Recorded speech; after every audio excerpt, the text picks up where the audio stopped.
1620년 102명의 청교도들이 신앙의 자유를 위해서 영국을 떠나서 미국을 향해 긴 항해를 했습니다. 그리고 11월이 되어서 그 땅에 도착했습니다.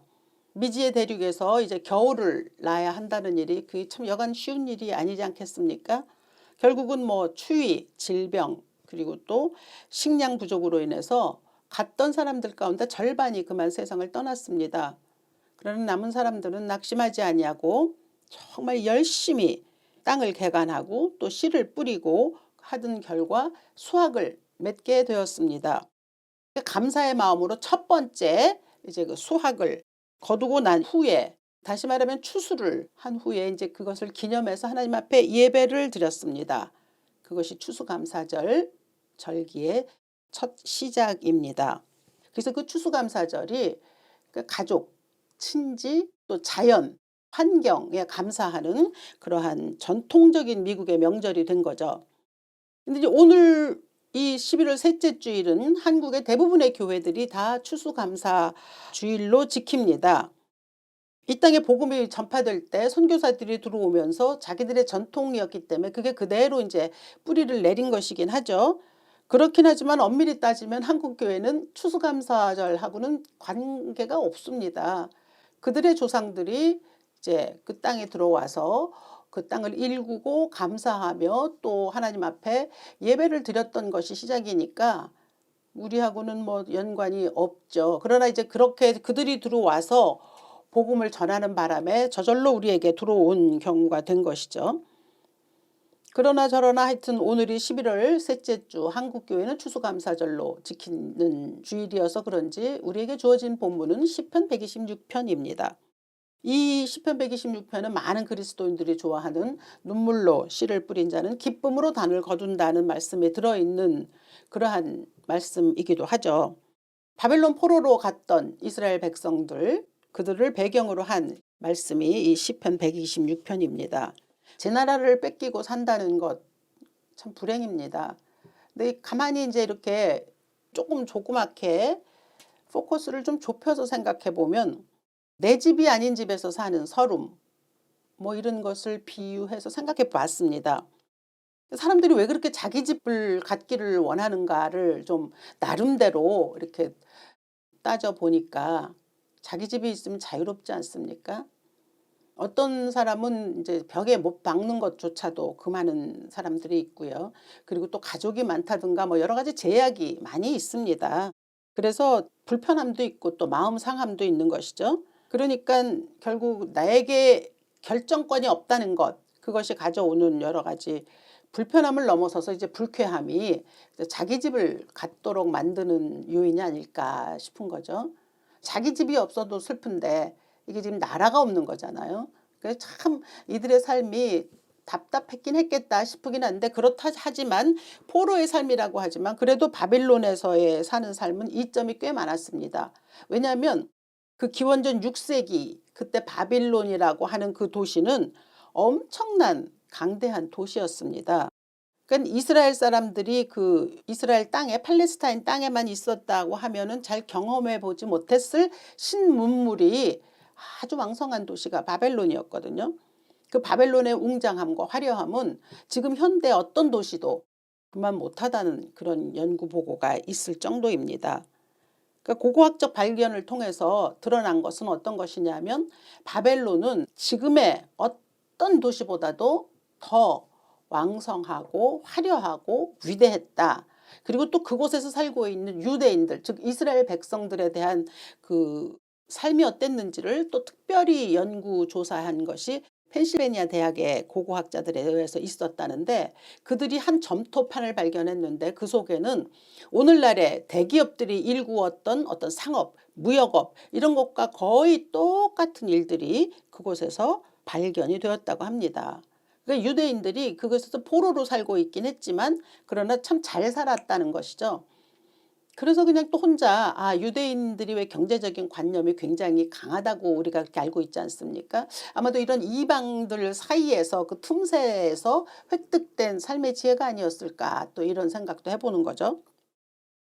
그리고 무엇보다도 하나님께서 예레미야를 통해 말씀하셨습니다. 너희가 바벨론으로 포로로 데려가게 되었는데 그곳에서 사는 동안에는 잘 살아야 한다고 하셨습니다. 집을 지으라고 하셨고요. 자녀가 줄지 않도록 하라고 하셨습니다.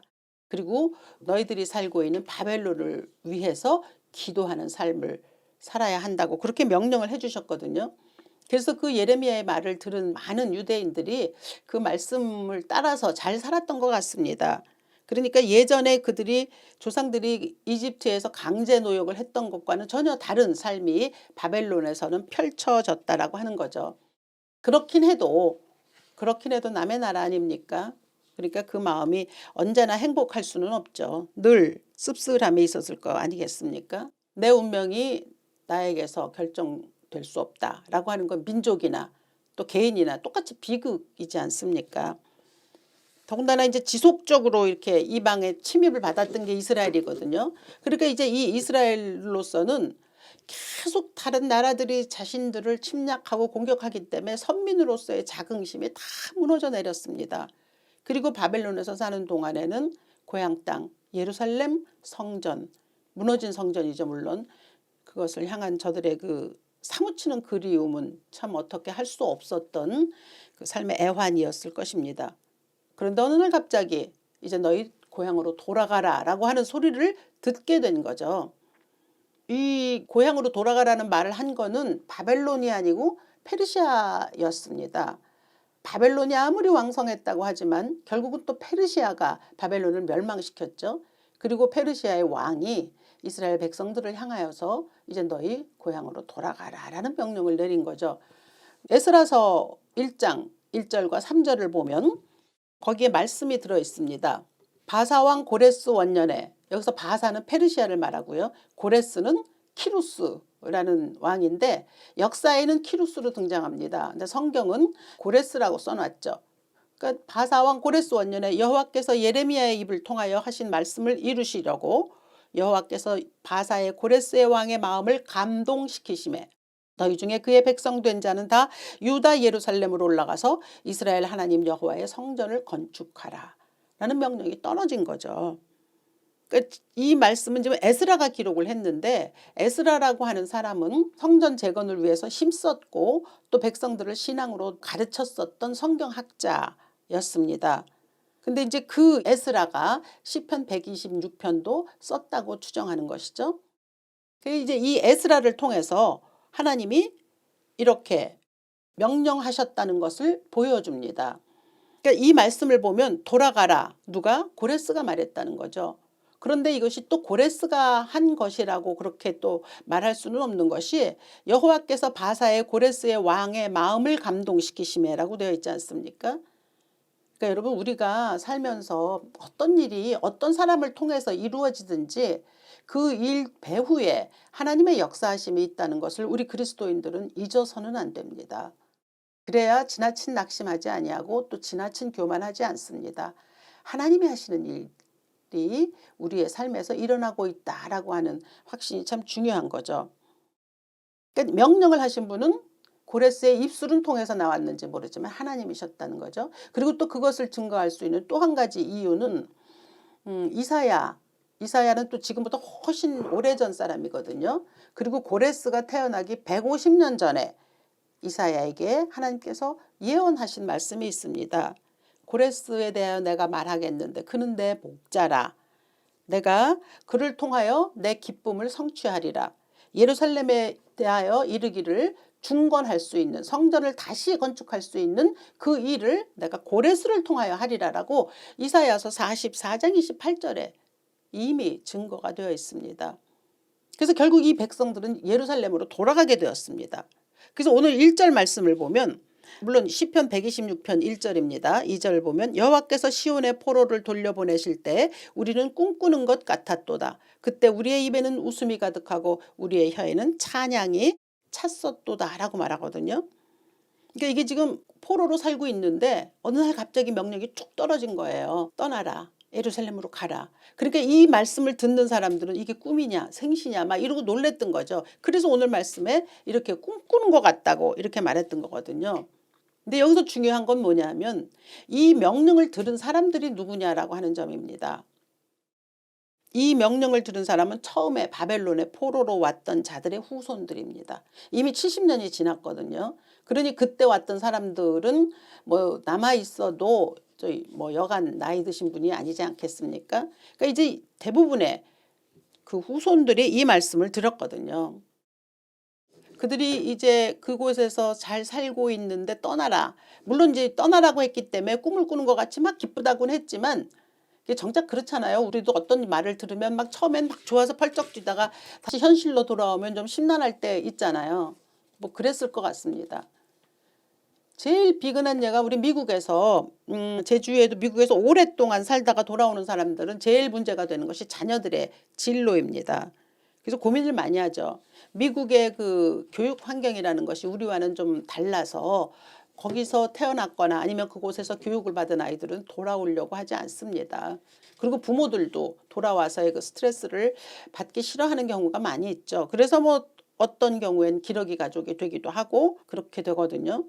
그러니까 아주 쾌적하고 또 좋은 교육 환경을 두고 떠나온다는 게 쉽지 않지 않겠습니까?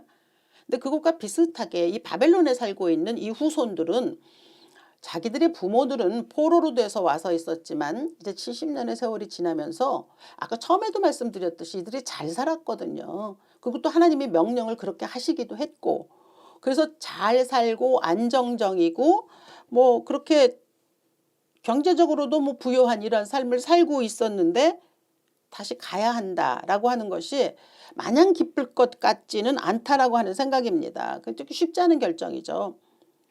그런데 그 가운데 그 자녀들 가운데서 5만 명이 돌아가겠다고 이름을 적어냈다는 기록이 에스라서에 등장합니다. 어찌 보면 뭐 이들이 선민이라고 하는 선택된 민족이라고 하는 그 자긍심이 자신들의 그 현실의 삶을 이긴 것 아니겠나 또 이렇게 볼 수도 있겠습니다. 그래서 생각해 봤습니다.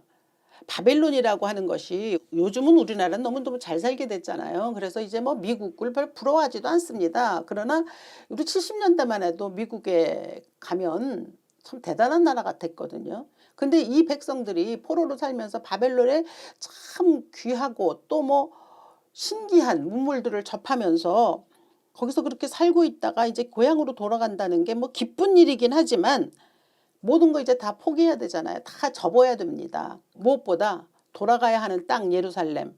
그 땅은 황폐한 땅입니다. 70년 동안 아무도 그곳에 머무르지도 않고 또 돌보지도 않았기 때문에 그저 완전히 퇴락한 그러한 도시가 되어 있기 때문에 그곳으로 돌아간다라고 하는 것은 엄청난 고생을 자처하는 일입니다. 근데 가라는 명령이 떨어진 거죠. 그런데 그때 그 후손들이 뭐라고 고백했냐면 오늘 1절처럼 시온의 포로를 돌려보내실 때 우리는 꿈꾸는 것 같았도다. 입에는 웃음이 가득하고 혀에는 찬양이 찼었다라고 말하거든요.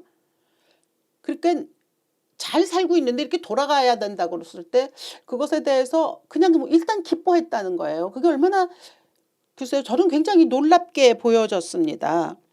무엇이 저들로 하여금 저렇게 기뻐하며 귀향할 수 있도록 만들었을까? 그들이 가면은 이제 예루살렘을 다시 한번 일으켜야 되기 때문에 이제 그곳에 가서 이제 눈물로 씨앗을 뿌려야 합니다. 그래야 되는데 그 일을 감당하겠다고 자원해서 나설 수 있는 것이 무엇이었을까라는 생각을 하지 않을 수가 없었다는 거죠. 그런 의미에서 이걸로 생각해 보니까 뭐 추수감사절도 생각이 나고 뭐 또 선교사들도 생각이 나고 그러면서 200여 년 전에 이 땅에 왔던 선교사들이 또 떠올랐습니다. 그들이 이 땅에 처음에 들어왔을 때 선교사들은 대부분 그 시대에 이제 신학대학을 다녔던 사람들이기 때문에 1800년대니까요. 굉장히 엘리트라고 볼 수 있는 거죠. 그러나 그들이 대한민국에 선교사를 온다라고 하는 것은 그건 또 엄청난 도전이고 또 결단이 아닐 수가 없습니다. 그들이 이 땅에 처음에 들어왔을 때 그 이야기를 적어놓은 글을 보니까 모든 집들은 거의 다 이제 물론 몇몇 잘 사는 사람들도 있었지만 대부분 허물어져가는 초가집이었고 그 초가집의 방방에는 모기와 빈대와 벼룩과 이루 가득했다고 그렇게 적어 놓았습니다. 또 양반과 천민이 심한 구별이 있었고요. 여자들은 아무런 대접을 받지 못했죠. 그리고 땅과 하늘과 자연이 모두 신, 우상들로 가득한 곳이죠. 그래서 육지에서는 나무로 만든 정승을 섬겼고 어부들은 용왕제를 드렸고 벽이 나면 구슬하는 그러한 나라였습니다. 근데 그 선교사들이 자기의 모든 것 다 사실 버리고 이 땅에 들어와서 오직 복음 전하겠다라는 그 사명 하나로 참 이 열악한 환경 속에서 죽음을 불사하고 씨를 뿌린 거거든요. 눈물로 씨를 뿌린 거 아니겠습니까?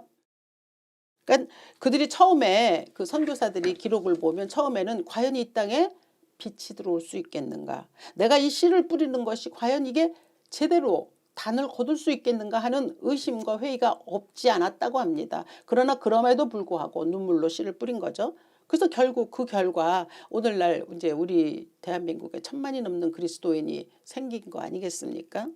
이런 거를 보면 글쎄요. 그 선교사들도 그렇고 또 영국으로 미국으로 넘어갔던 사람들도 그렇고 그리고 또 이 바벨론 포로로 있으면서도 잘 살고 있는데도 자기 고향으로 돌아가게 했던 그 모든 근원, 동인 이것은 하나님에게 대한 신앙이죠. 다른 거 아닙니다. 하나님께서 행하실 일에 대한 확신, 신뢰 그것이 이제 이들로 하여금 모든 일들을 그렇게 이룰 수 있게 했다라고 하는 거죠. 그러니까 이 이스라엘 백성들의 후손들이 그곳에서 살다가 그 예루살렘 아주 막 형편없는 그 고향으로 돌아갈 수 있게 그것도 기뻐서 자원하며 돌아갈 수 있었다라고 하는 것은 우리는 하나님의 백성이야 라고 하는 그 정체성 때문입니다. 사실 그들의 그 조상들은 포로로 살면서도 자식들에게 끊임없이 너희들의 고향은 예루살렘이야. 너희들은 선민이야 라는 것을 가르쳤습니다. 이 바벨론 포로로 갔을 때에 지었던 시편이 또 하나 있죠. 그게 시편 137편입니다. 근데 거기에 보면 우리가 바벨론의 여러 강변에 앉아 시온을 기억하며 울었도다 라는 기록이 있습니다. 또 내가 예루살렘을 기억하지 않는다면 또 예루살렘을 가장 소중한 것으로 여기지 않는다면 내 혀가 부어오르고 사카맣게 탈 것이라 라고 그렇게 노래했던 사람들입니다. 그러니까 조상이 자기들 후손들에게 그렇게 가르쳤습니다. 참 놀라운 일이라고 볼 수 있습니다. 그러니까 저들의 후손이 예루살렘으로 돌아갈 수 있었던 것은 단 하나입니다. 그들의 마음속에 심어졌던 하나님에게 대한 신앙, 자신들의 역사 속에서 일하셨던 그 하나님에게 대한 신뢰, 확신이죠. 물론 70년 전에는 심판하셨지만 때가 되면 다시 회복시키는 그 하나님에 대한 놀라운 믿음입니다. 그런데 이 믿음과 이 신뢰와 이 또 신앙이 부모로부터 전달되었다라고 하는 점이죠. 자손들에게 교육시킨 거거든요. 잊지 말라고 가르친 거거든요. 그래서 그 자손들이 지금 이 시편 126편에서 두 가지 기도를 할 수 있었던 거죠. 하나님 감사합니다. 내가 비록 여기서 잘 살고 있지만 고향으로 돌아가게 하신 것을 참 너무도 감사합니다. 시편 126편 1절부터 3절까지는 감사에 대한 기도고요. 뒤에 4절부터 6절까지는 탄원입니다. 뭐냐면 감사합니다. 돌아가는 건 너무 감사한데 하나님 사실 돌아가서 이 일 하나님 아시잖아요. 얼마나 힘든 어려운 일들이 있을 것인지 주님 아시잖아요. 그러니 힘주셔야 합니다. 그러므로 우리가 눈물로 씨앗을 뿌리는 심정으로 돌아가겠습니다. 그러나 기쁨으로 단을 거둘 수 있도록 인도하여 주시옵소서라고 하는 그 말씀이 들어있는 거죠. 그러니까 이 자녀들이 기쁨으로 고향으로 돌아갈 수 있다고 말하는 것. 내 비록 눈물로 씨를 뿌리지만 그래도 나는 그곳으로 가야 한다라고 하는 결심을 할 수 있었던 것은 다른 거 아무거 아닙니다. 하나님에게 대한 확신, 신앙 그리고 부모가 저들에게 남겨준 신앙의 유산이었던 거죠. 그래서 이제 에스라 2장을 보면 그 후손들의 명단이 쭉 기록이 되어 있습니다. 사실 우리의 삶도 가만히 보면 감사와 탄원이 반복적으로 이렇게 번갈아 가면서 있지 않습니까? 근데 이 감사도 우리가 하나님께 감사할 수 있는 것도 그것은 하나님에게 대한 신앙이 있을 때 온전한 감사가 됩니다. 또 탄원도 이게 그냥 절망에 빠져서 나오는 탄식과 비탄이 아니라 탄원 정말 간절한 마음으로 하나님 앞에 원하는 소원을 드릴 수 있는 것도 그것도 하나님에게 대한 우리의 믿음이 굳건할 때만 가능합니다. 그래서 이 후손들이 또 기도하거든요. 우리 가서 지금 다시 예루살렘을 살려야 하는데 그곳이 우리를 돌려보내시되 남방 시내들 같이 돌려보내소서 4절에 나오거든요. 여기서 남방 시내라는 것은 하여튼 네겝 사막을 이야기하는데 네겝 사막이라고 하는 것은 엄청난 메마름입니다. 근데 그곳을 어떻게 시내처럼 물이 흐르는 곳이 될 수 있게 해 주시옵소서라고 이렇게 기도했거든요. 근데 이들이 이렇게 우리가 가는 땅이 정말 메마른 땅이지만 엄청난 그러한 물이 넘쳐 흐르는 시내로 만들 수 있게 해달라고 기도할 수 있었던 것은 자기 부모들이 매번 그렇게 기도했던 것을 귀가 닳게 들었기 때문입니다. 하나님이 우리 포로로 이 땅에 오게 하셨지만 분명히 우리를 다시 보내실 거야. 우리가 이렇게 메마른 삶을 살고 있지만 다시 우리를 엄청난 시내와 강으로 바다로 만들어 주실 거야 라는 걸 계속 들었습니다. 그랬기 때문에 이들이 이런 결단을 내린 거죠. 그래서 자신들도 부모들처럼 예루살렘으로 돌아가 눈물로 씨앗을 뿌리겠습니다 라고 그렇게 기도한 거죠. 저들의 하나님에게 대한 신앙을 후손에게 전수한다는 면은 우리가 배워야 할 것 같습니다. 하나님은 끊임없이 말씀을 가르치라고 말씀하셨습니다. 그래서 이 바벨론 포로로 살면서도 이들은 가르쳤거든요. 그래서 자녀들이 바벨론에 머물지 않고 결국은 예루살렘으로도 돌아갔고 결국 돌아가서 예루살렘 성전을 건축합니다. 그러면서 이 말씀을 쭉 보면서 이제 좁게는 저 자신을 돌아보고 또 우리 자신도 돌아보는 거죠. 우리 한국 교회는 또 저는 자녀들에게 신앙을 제대로 전수하고 있는 것일까? 잘 됐으면 좋겠다. 뭐 축복받기를 바란다라고 하는 기도를 합니다. 매번 그걸 하지만 과연 저들이 고난에 마주할 수 있을 때 어떤 용기를 내고 고난을 이겨낼 수 있을까? 저들이 눈물로 씨앗을 뿌려야 될 때는 또 어떤 식으로 그걸 감당할 수 있도록 우리는 저들에게 뭔가 기대를 할 수 있는가? 이런 생각을 좀 했습니다. 아무리 힘이 들어도 씨를 뿌리는 그런 사람이 될 수 있도록 교육을 해오고 있는가라고 하는 거죠. 사실 대한민국은 유례 없는 그런 발전을 기록하지 않았습니까? 그리고 또 그야말로 5분의 1에 가까운 사람이 예수 그리스도를 믿습니다만 자녀를 통해 이어지는 신앙의 단단함은 조금 허술해 보입니다. 이런 부분들을 오늘 좀 말씀을 통해서 우리가 깨달아야 되지 않을까 싶은 거죠.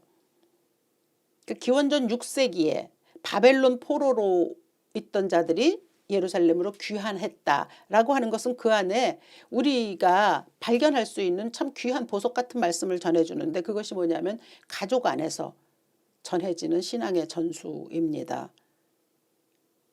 부모가 자식에게 남겨줄 가장 위대한 재산 신앙입니다. 그러기 위해서는 부모 자신의 신앙 스토리가 있어야 하죠. 나의 생애 가운데 하나님은 어떻게 꿈꾸는 것 같은 일들을 베풀어 주셨는지 있어야 합니다. 또 내가 눈물을 흘리며 씨를 뿌렸을 때 그때 나를 하나님이 어떻게 돌보셨는지 그리고 또 그에 따른 기쁨으로 곡식을 거둔 그런 증거들이 있는지 이런 하나님에 대한 간증들이 부모에게 있어야 합니다. 자녀는 사실 그 모든 걸 곁에서 봅니다. 안 보는 것 같아도 다 봅니다. 그리고 시간이 조금 걸릴지 모르지만 그래도 그것을 통해서 그들도 하나님을 경험하고 배웁니다. 혹시 여러분들 가운데서 아직 자녀가 신앙을 갖지 않았다든지 아니면 뭐 제 주위의 자녀들 많이 다들 제가 많이 보죠. 근데 아직도 조금 부모의 마음이 아픈 자녀들도 많이 있거든요. 실망하지 마십시오. 우리가 먼저 하나님에게 대한 확실한 신앙의 확신이 있으면 그것이 은연중에 자녀에게 전달됩니다. 또 하나님이 그렇게 하십니다. 그러니까 우리가 자녀를 향하여 눈물로 씨를 뿌리면 그 자녀들로부터 분명히 기쁨의 곡식의 단을 거둡니다. 그래서 우리는 슬플 때에도 씨를 뿌릴 수 있어야 하는 거죠. 탄원이 그냥 탄식에 머무르는 것이 아니라 삶의 전반을 역사하시고 움직이시는 것 하나님에게 대한 신뢰와 확신으로 우리가 우리의 삶을 단단하게 만들 때 또 우리 자녀들에게도 그러한 삶이 그대로 이루어질 것입니다. 선교사들이 이 땅에 들어올 때 캄캄한 어둠이었지만 그러나 빛으로 하나님께서 역사하셨습니다. 1620년에 미국으로 들어갔던 그 사람들은 정말 기가 막힌 환란을 겪었지만 결국 미국이 오늘날 그렇게 부강한 나라로 성장했습니다. 바벨론에서 그 후손들에게 고레스에 의해서 예루살렘으로 돌아가라 했을 때 아무도 그 말을 불순종한 것이 아니라 기쁨으로 그 안을 들어갔다고 했습니다.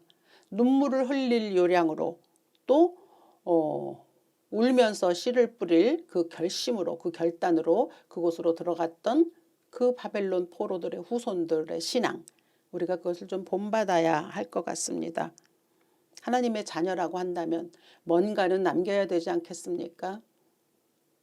그것이 꼭 물질일 필요 있을까요? 명예일 필요 있을까요? 하나님의 자녀라면 하나님의 자녀다운 거기에 맞는 확실한 증거가 있어야 할 줄로 믿습니다. 이런 은혜가 여러분에게 있기를 이 아침 주 예수의 이름으로 축원합니다. 살아계신 아버지, 우리의 삶을 허락하셨습니다. 그리고 또 우리로 하여금 때로는 눈물로 씨앗을 뿌리게 하셨고 또 때로는 울면서 씨를 뿌리게 하셨습니다. 이러한 탄원이 우리의 삶에서도 있었습니다. 그뿐만 아니라 우리의 삶에 꿈꾸는 것 같은 수많은 일들이 하나님으로부터 주어졌습니다. 잊지 말게 하옵소서. 하나님 허락하셨던 꿈꾸는 것 같은 나날들을 기억하게 하시고 때로 우리에게 탄원의 날들이 있을지라도 이 모든 일들은 정말로 하나님께서 우리에게 허락하신 일일진데 감사함으로 받을 수 있도록 인도하여 주시옵소서. 그래서 우리의 삶에서 하나님이 기뻐하시는 아름다운 증거들이 남을 수 있도록 축복하여 주시옵소서. 주 예수 그리스도 귀하신 이름으로 기도합니다. 아멘.